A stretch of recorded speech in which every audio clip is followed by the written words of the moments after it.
Today I fucked up by showing my dad my dildo. Yes, I know, a lot of similar today I fucked up on this subreddit. But I really need to get this off my chest, so here you are. This happened 10 minutes ago and I am still trying to elaborate on everything. A little bit of context. Due to COVID situation I am currently working from home and staying with my parents. All my family is working, so I am home alone except from my dad, who works at night and therefore sleeps during the day. But he is asleep, that means that I can have some time for me, right? So I turn on some hentai porn, that particular is important, which I usually don't watch. But I was very out of ideas and I can appreciate their narrative. I also prepare my dear dildo and put it on my desk. Everything is ready and I start doing my business. Then, suddenly, the bell rings. We are doing some works at home in these weeks and this afternoon the electrician was supposed to come. And here he is. My little dog starts barking like a crazy. Before rushing down the stairs I wonder if it may be the case to hide my sex toy. But I say to myself, who is ever going to come in my room? Poor me, little did I know. So I open the door, try calming down my dog, show the electrician where he needs to work, and then try again to calm down my crazy barking dog. She usually isn't that annoying, but lately she became blind and barks all the time. When she finally stops to bark I decide to go back to my room. As I approach the door I see my dad exiting my room. I instantly died inside. He mumbles something about the dog waking him up. Damn. He then came to my room because my window is on the street so he could see if the electrician arrived. Unfortunately, just right beside the window there is my desk, with this big colorful dildo on top of it and a hentai porn video paused. At least I could have blocked my phone, right? It happens to be a new phone, and I am still learning to use it. In the rush I also forgot to block my phone. And my dad saw this hentai girl sucking a hentai boy's dick. My dad didn't say anything about this situation and I really hope that he was too sleepy to notice all of this. But to be realistic, it was pretty impossible not to see. Too long didn't read. My barking dog woke up my dad. While I was trying to calm down the dog, my dad entered my room to be welcomed by my dildo on the desk and some hentai porn. Now I'm contemplating the possibility to escape to another country. Even if he was awake enough to process it, definitely could be worse. We're always using humor in our family to talk about stuff like this. Who knows? Your father could have an even more embarrassing tale. I'm still traumatized from walking into the living room early one evening and my father was watching a show called Kink. Puzzled at this, I sat down and waited. He said, "What the hell is that?" I proceeded to explain to him that it's BDSM, to which he responded, "No. I mean, what is that?" and proceeded to point at the screen where a giant ass had fish hooks in it and was getting paddled. I started to make my exit before he made the realization that I was trying to explain BDSM to him, and as I had both feet out of the room, I hear, "Wait, what?"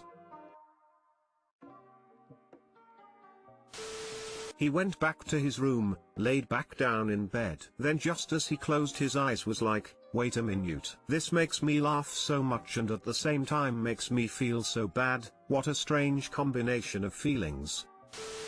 If I was your dad, it's unlikely I'd be able to register anything other than the window before my second cup of coffee. Besides which, my someone else's problem field would take care of it. I wouldn't worry about it. I expect your dad will act as if nothing whatsoever happened, except he didn't see the electrician from the window. Thank you. All these comments are making me feel a little better. I mean, it's better than when my mom saw my custom-made collar my BF bought me, left out, asked what it was, and proceeded to bark at me as I shoot her out of the room. God, I'm still dying inside from that one.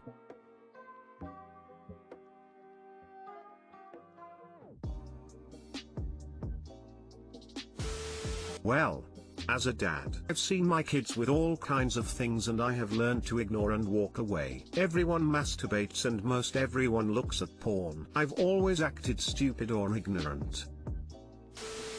Today I fucked up by sleeping with a married woman. Obligatory, not today. However, enough time has passed and with anonymity, I should be able to tell this and remain unharmed. Around 12 years ago, I'd stopped in my local for a pint or two, to drown my sorrows. It was a great little place, typically frequented by the local uni students. Great music, good views and cheap beers. What more could a single man ask for? Halfway through Guinness No 2 I lock eyes with a lass across the way from me. She's there with another guy, turns out to be a work colleague, and she gives me a boat today I fucked up. I'll smile. Smile back, shyness kicks in and I find myself very invested in finding the bottom of my glass. I'm not the sort of outgoing guy who excels in these situations. About 20 minutes later, colleague leaves and Alice comes over to me. This has never happened before, so I'm in a mixed state of smug and shock.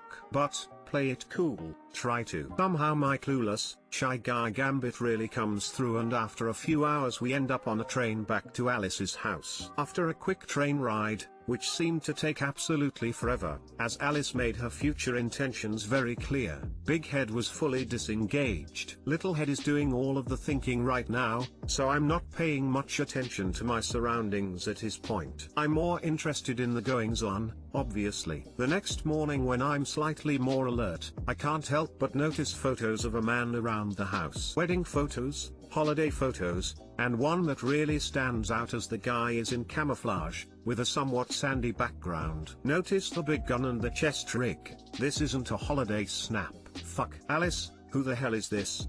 That's John, he's not around these days. I try to press a little more, but Alice clearly doesn't want to talk about it. She just keeps insisting he's not around. Okay, either separated or dead. Alice doesn't want to talk about it. I'm not going to press the issue. No wedding ring or anything, so I guess I'm okay here. We keep seeing each other for 4 months and things are fucking great. Feel like the luckiest guy in the world. Finally things are going my way. Until Alice drops the bombshell. John is coming back soon. Wait. What? What do you mean coming back? He's been in Afghanistan with the Royal Marines, but his rotation is nearly done. Panic mode engaged. I've spent the last 4 months sleeping with the Marine's wife. Alice tries to ensure me that John is perfectly fine with these arrangements and isn't going to care that I was planning a future with his wife. Quickly out the door, saying my goodbye and don't fucking tell him. I'm going back to my single bedroom apartment, on my own,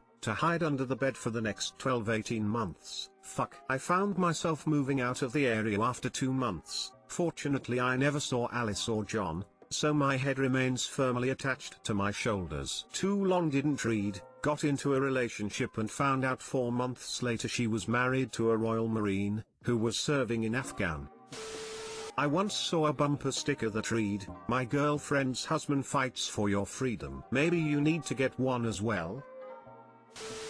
Loads of military in my family. Yes, soldiers are more understanding of this than the population at large. They often talk about this. They don't want to know so they don't ask. But then there's others who if they found out will kill you. But don't worry, this one's sufficiently vague. I was hitting it off with a girl at a bar once. Things are going pretty good when she mentions her husband was deployed. I noped out of there real quick. I mean I wanted to get laid but I'm not going to knowingly sleep with a married girl. Not my wife I hope. Finally found one in the wild. r/Beetlejuicing. Did you thank her for her cervix? Seriously though, hit the dude up anonymously.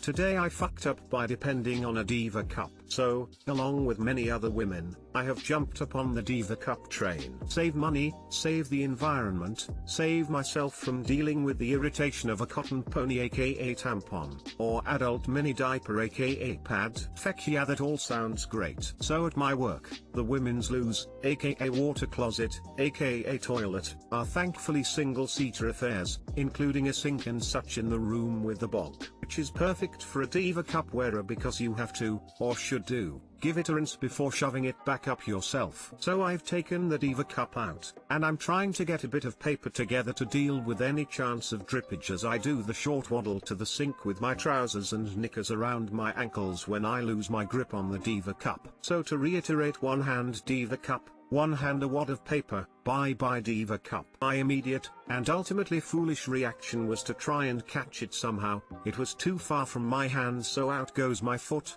and the other foot as well, because of the aforementioned trousers etc. Did I catch it? Well, I got a hold of it with my foot and changed its trajectory so that instead of maybe bouncing away from me, it was now spinning through the air on its way towards the wall, creating a veritable flying pinwheel of blood spatter. Meanwhile, I have upset my own balance and go crashing to the floor. It got on me, it got in my hair, it got on my blouse, it got on my shoes, trousers, knickers. The floor, walls, sink, mirror, a bit even made it onto the ceiling. Now, it's not a lot of blood, so it's not like it was that scene from Carrie, but it was a not insignificant amount either, a bit like the first stroke or two of the Jackson Pollock. So now I have a bona fide mess on my hands. I am not going to put a floor diva cup back in without some serious washing. My employer supplies an unstocked tampon dispenser in each restroom, super helpful /s. I have to get back to work sharpish. What do I do?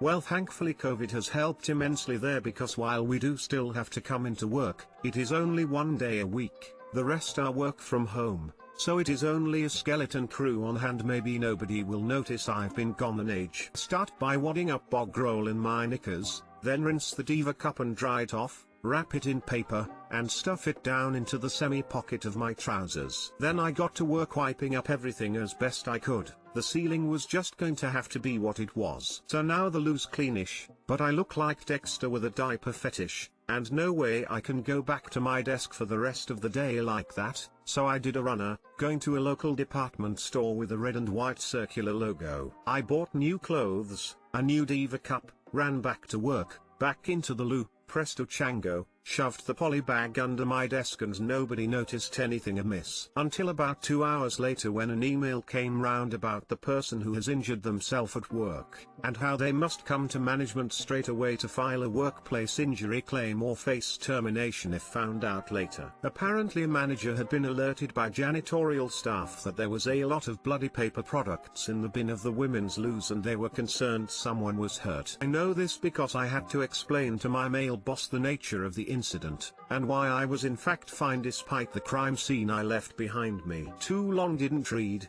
I dropped a diva cup at work, blood got everywhere, cleaned it up, thought I got away clean, had to explain to my male boss I wasn't dying, just a disaster.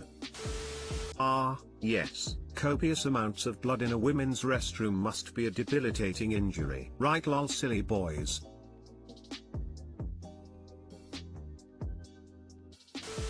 Please next time dump that sucker down the toilet. Then if you drop it, there's very little chance of splashback. Also, you totally don't need to wash it out every time. Empty it and pop it back in when using public toilets. Why didn't you just empty it into the toilet? My bathroom at home has me awkwardly staring at myself when I take a poo, but I still empty the cup into the toilet. I dropped it once, and it was my overnight cup. Never again did I try to waddle. I sometimes have accidents at home. I've explained it to my boyfriend in detail in case I ever go missing and bathroom looks like a crime scene under luminol. Dump it in the toilet before carrying it to the sink. Seriously, this way seems so much harder and unnecessary. Plus, one of the best parts of a diva cup is you don't have to empty it in the middle of the day unless you have a crazy heavy flow. I empty mine once in the morning, once when I get home from work, and once before bed. Always empty it at home.